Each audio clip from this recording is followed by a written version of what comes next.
Sorry, Christy blurts out and mumbles that she can't tell what I'm saying. I know, I think to myself, I know you can't. You can't even tell what you're saying, you poor, beautiful loser of a girl.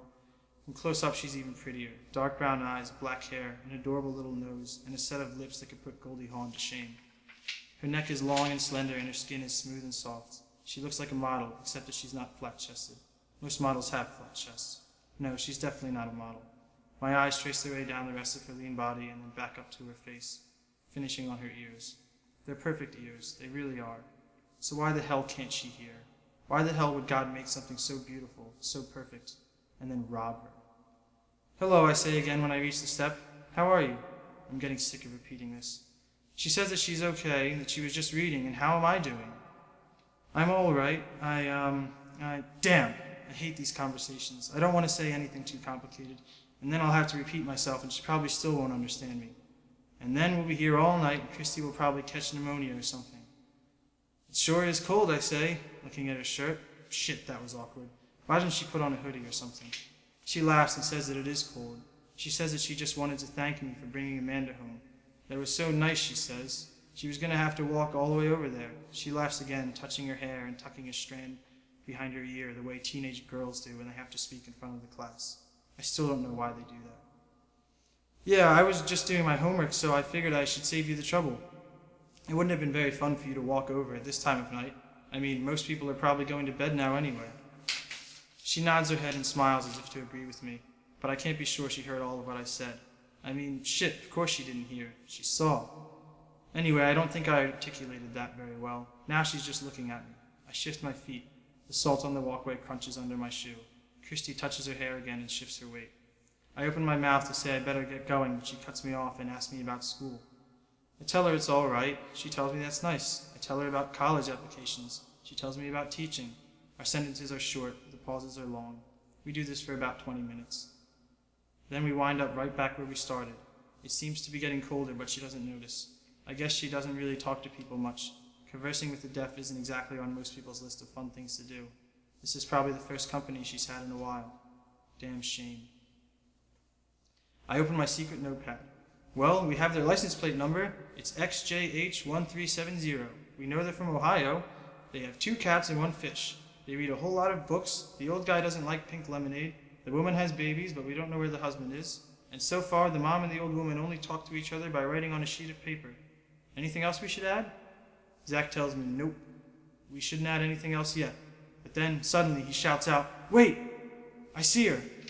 Where is she, I asked. He says she's in the bedroom. He pauses. Then he says, whoa! What is it, I say? What's she doing? He tells me that she's taking her shirt off. He tells me, holy mackerel. And then he tells me to hold on. He's going to try to get a better look. Let me look. Come on, Zach. Stop hogging the specs. Zach is moving. He grabs a branch above him and reaches for another one with his foot.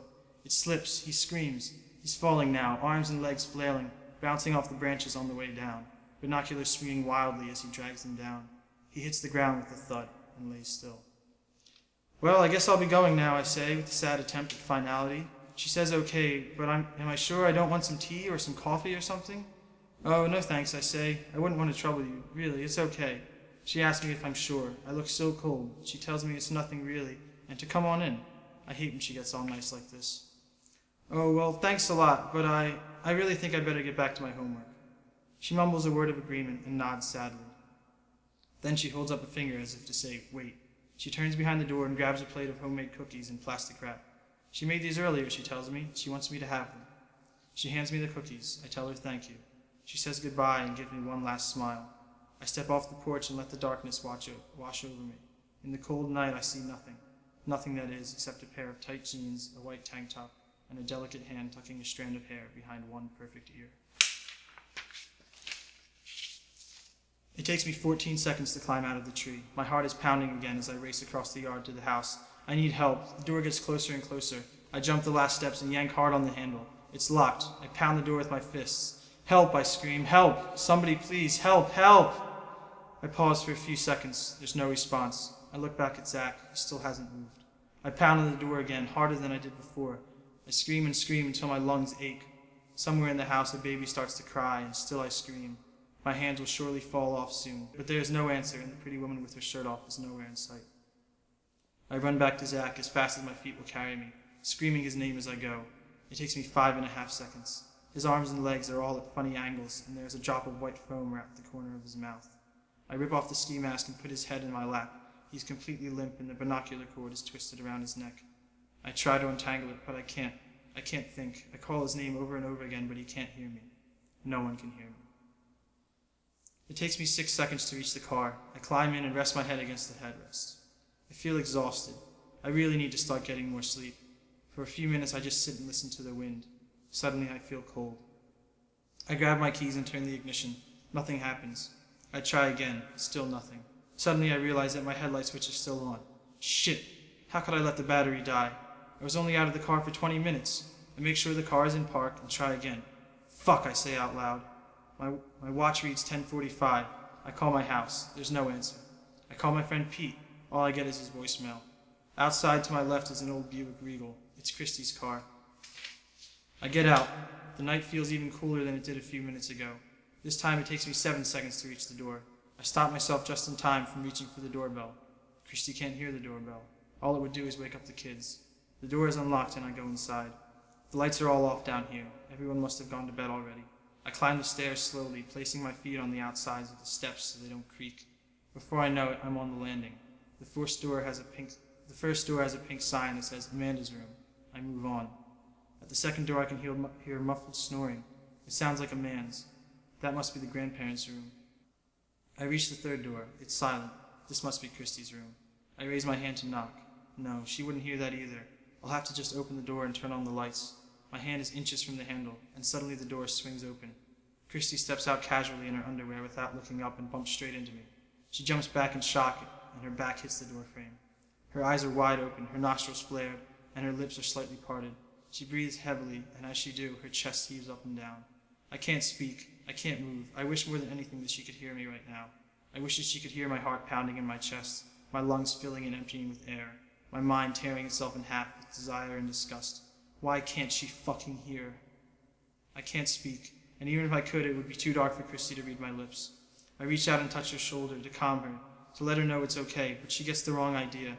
Taking my hand in hers, she places it on her chest. She grabs my waist and pulls me towards her into the darkness of her bedroom. Our feet make soft scraping sounds as they slide across the floor. My stiff jacket rustles at her touch, and my belt buckle clinks. The bed creaks as she pulls me down on top of her, and our lips make quiet sucking sounds as they move around one another. I look up just for a second to make sure this isn't some kind of sick dream, but the room is pitch black except for a pale ray of moonlight shining through the window. I exhale heavily as the night comes into focus. There, outside the window, looming like a colossal gallows, stands a tall, barren silver tree. I stop. I choke. It's all I can do to keep from vomiting. Christy puts her hand on my face, but I push it away. My hands are on her shoulders, holding her down. She looks up at me with her eager face, her stupid, deaf, eager face, and I lower my mask to the side of her head. I whisper in her perfect ear, "Why can't you hear me?" I shove my face into hers. I'm kissing her. I'm forcing words down her throat. I'm telling her how much I hate her and how I'm madly in love with her. She's holding me, clutching at my back and clawing at my neck. I can hear my skin tearing. I can hear my hair standing on end. I can hear myself pulling away. Her hands are on my belt buckle. I hear myself say, "No." 4 seconds later, I reach the front door. It's cold out. The frozen grass cracks beneath my feet as I cut across the yard. It only takes me 7 seconds to reach the road. I don't stop running until I'm back in my living room. My school books are strewn across the floor, and Alyssa is asleep on the couch. She snores quietly. The clock on the wall ticks its obnoxious tick, and up in the ceiling water hisses in the pipes. It's good to be home.